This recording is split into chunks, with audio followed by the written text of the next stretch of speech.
paglalakbay ng inyong diwa.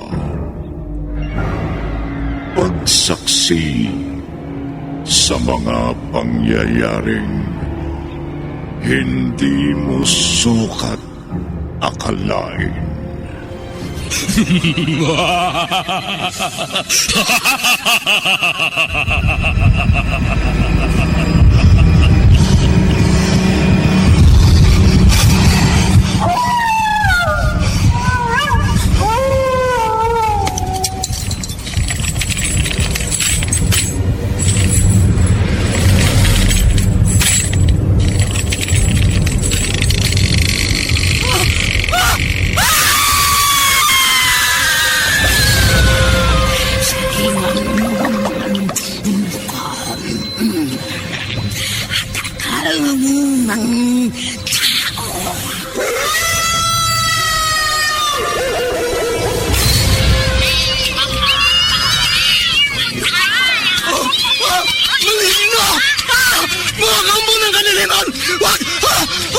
Huwag kayong lalapit sa akin!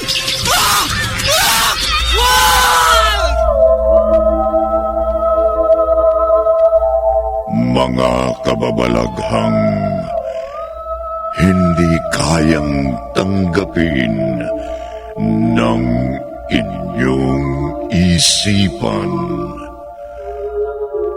Nagaganap tuwing sasapit ang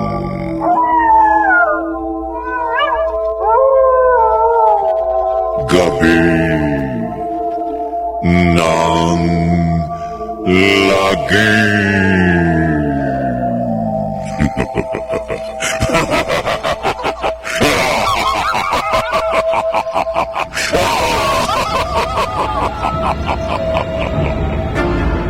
Pinagsamang produksyon ng DZRH at Star City.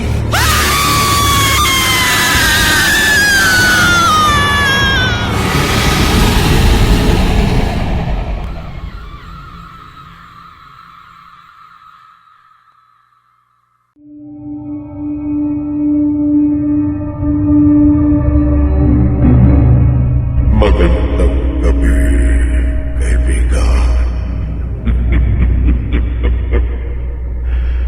Kagabi, saan yung malaking asong itim? Pinasok ni Amor ang bakuran ng isang bahay. At paulit-ulit, nahahayok na nilanghap ang mababong amoy ng isang babae nagdadalang tao. Natakot ang babae at nagsisigaw na humingi ng saklolo. Kaya nagresponde ang kapitan ng barangay at ang kanyang mga tanong. Napaligiran nila si Amor na nasaan yung aso. Gayunpaman, nakatakas si Amor dahil sa pagsaklolo sa kanya ng aswang na sinado na nasaan yung malaking asong itim. Kasunod yun, tinangkang patayin ni Nato ang kapitan ng barangay.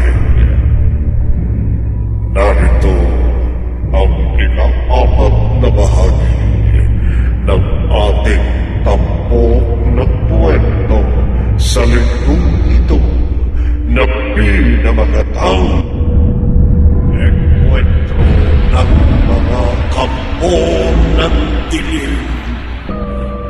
Sa isa na naman, gabi ng lagi.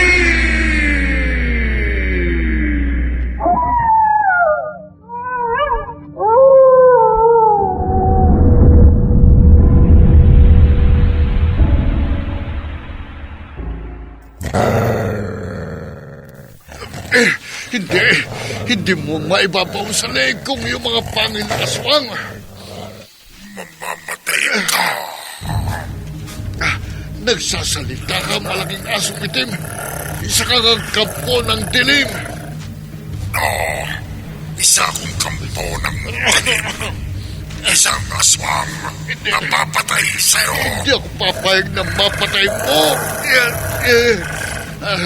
Wala kang laban sa aking kapangyarihan. Ubusin ko ang aking lakas at kapangyarihan para mapatay ka. Napakalakas niya.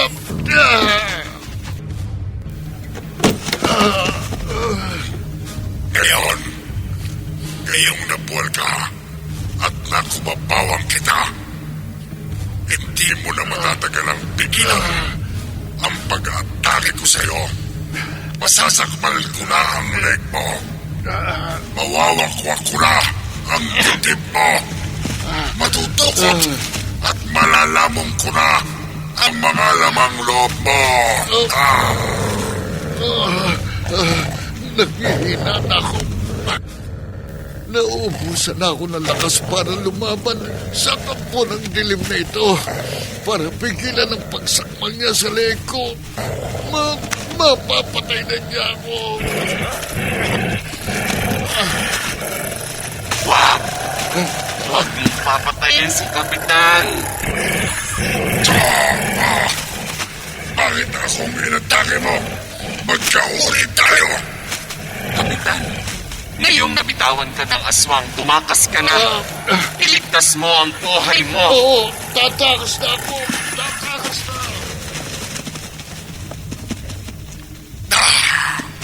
Amor! Kilala mo ako? Hindi maaaring hindi kita makilala. Dahil magkauri tayo. Pareho tayong kampo ng dilim. Hindi mo ko dapat inatake. Hindi mo dapat iniligtas ang tao sa pag-atake ko. Hindi mo siya dapat pinatakas.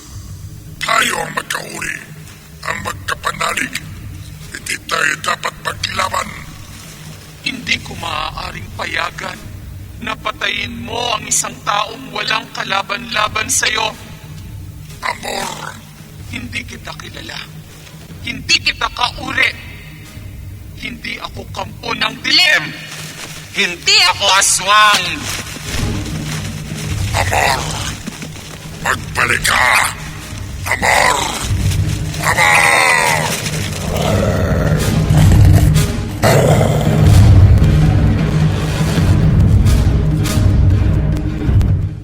Abor, anak, saan ka magaling?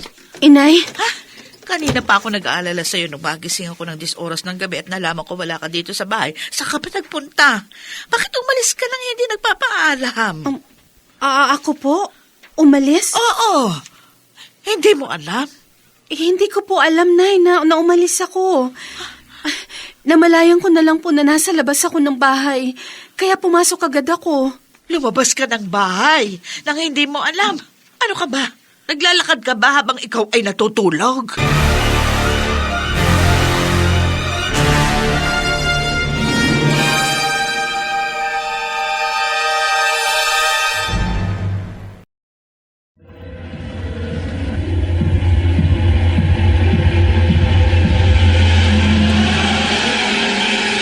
Balikan natin ang kasaysayang tampok sa linggong ito sa isa na namang gabi ng lagim.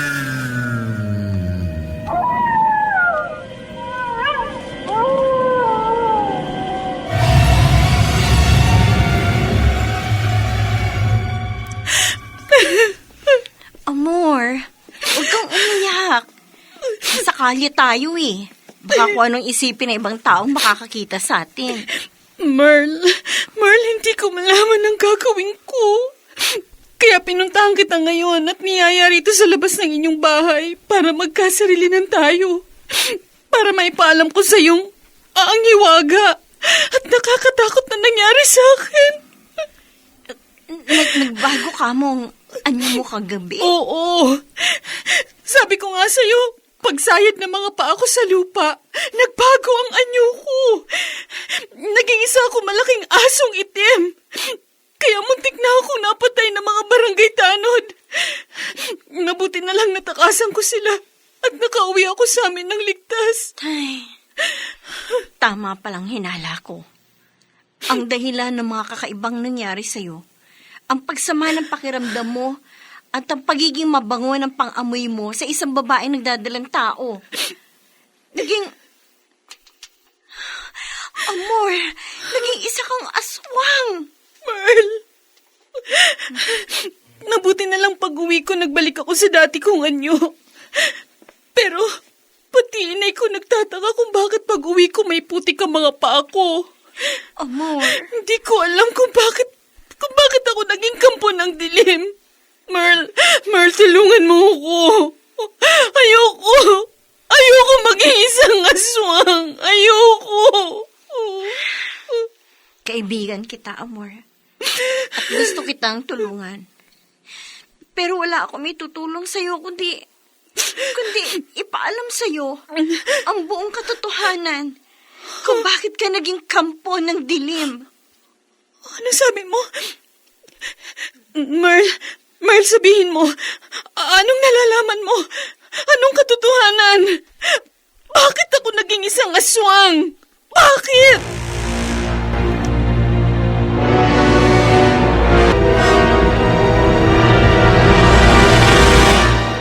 Inom lang ng inom, Udin. Ayos. Marami-rami ang in-order kong mainom at mapupulutan natin ngayon. Alam mo kung makapag-iyak na mag-inuman tayo dito sa inyo parang birthday mo Masayang masaya ka. Talagang masayang-masaya ako, pala. Bakit wala ka naman kamong naging biktima kagabi? Dahil hinlangan nga ni Amor ang pagpatay ko sana sa barangay captain sa kabilang barangay. Mabuti lang hindi ka nakilala ni Amor. Oo. Di niya ako nakilala. Pero siya kilalang kilala ko. Dahil mula pa nang magbagong kanyang anyo, sinubaybayan ko na siya nang hindi niya alam. Kaya nailigtas ko siya nang mapaligiran siya ng mga tanod. Paano kaya kung nakilala ka na kagabi? Habang nasa anyo ka ng malaking asong itim. Makikilala din niya ako. Nagpapakilala rin ako sa kanya sa tamang pagkakataon. Malamang magalit yun sa'yo. Dahil ginawa mo siyang kampo ng dilim. Maaaring magalit siya sa akin, Udi. Pero sa umpisa lang yan. Pagtagal, matatanggap din niya ang pagiging aswa niya. Mawawala rin ang galit siya sa akin. Matatanggap din niya ako sa kanyang puso. Kaya? Sigurado yun. Walang ibang pagpipilian si Amor kundi tanggapin ang pag-ibig ko. Dahil magkauri na kami. Magkabagay. Pareho na kaming kampo ng dilim.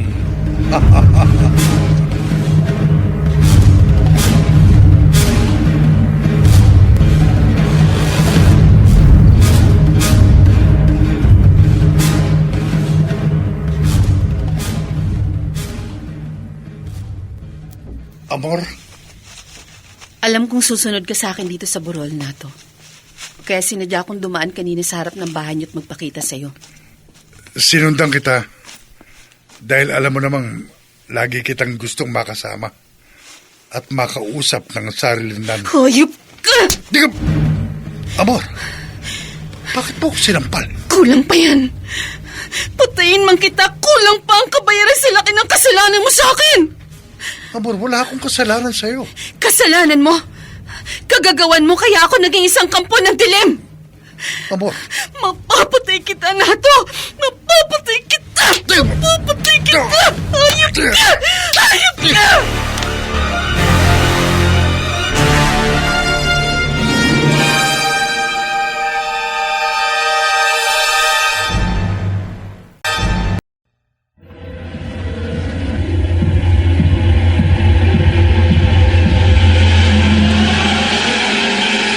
Balikan natin ang kasaysayang tampok sa linggong ito sa isa na namang Gabi ng lagim.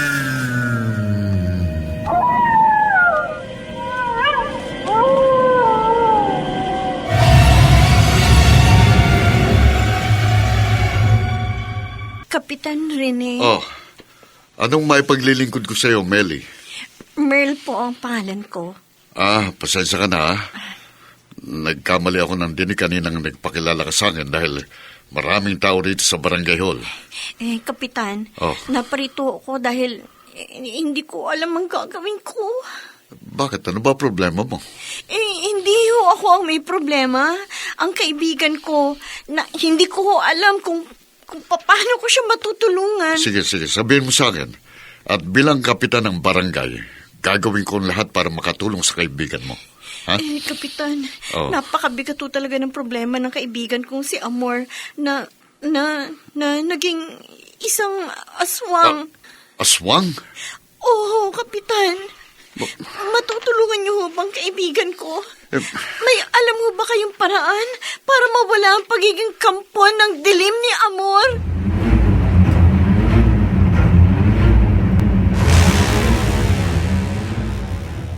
Ayop! Ayop! Ang iyakan! Binahon ka, Amor! Binahon ka! Tingnan mo ang kamay ko! Tingnan mo ang kamay ko! Amor! Wala kang dapat ikagalit sa akin. Alam kong hindi magsisinungaling ang nagsumbong sa akin na ikaw ang may kagagawan kaya ako naging isang aswang. Inaamin ko akong gumawa ng paraan para maging kampon ka ng dilim. Pero nagawa ko lang ang lahat ng yun dahil sa laki ng pagmamahal ko sa iyo. Patawarin mo ko. Hindi kita mapapatawad. Gusto ko lang akong maging mapalad sa puso mo, sa pagmamahal mo. Kailanman, hindi ko magagawang mahalin ang katulad mo. Amor, wala kang ibang pagpipilian. Magkauri na tayo. Ako lamang ang nababagay sa'yo. Ako lamang. At wala nang iba. Hindi. Pareho lamang tayo mga kampo ng dilim. Hindi ako papayag maging aswang habang buhay. Wala kang magagawa. Sa ayaw at sa gusto mo, magiging aswang ka na. Kapag hindi ka na makatiis sa matinding uhaw at gutom sa dugo at laman loob ng tao, mapipilitan ka na ring mambiktima, pumatay. Habang buhay ka nang magiging aswang, Amor. Habang buhay.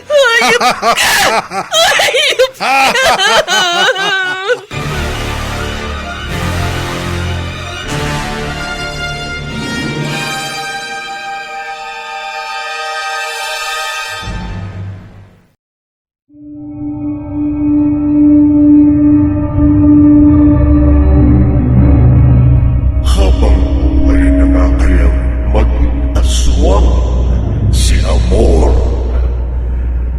Pakinggan bukas ng gabi ang ikalima at huling bahagi ng ating tampok na kwento sa ritong ito na pinamagatang Enkwentro ng mga kampong ng dilim sa isa na naman gabi ng laki.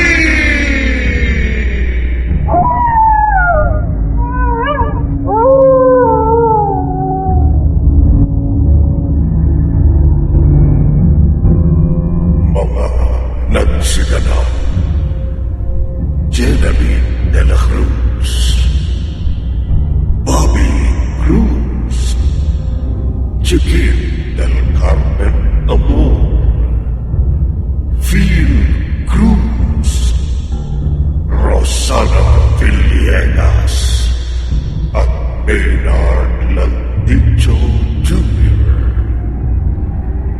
Naglapat ng tunog Temyo sa musika ni Buboy Salonga.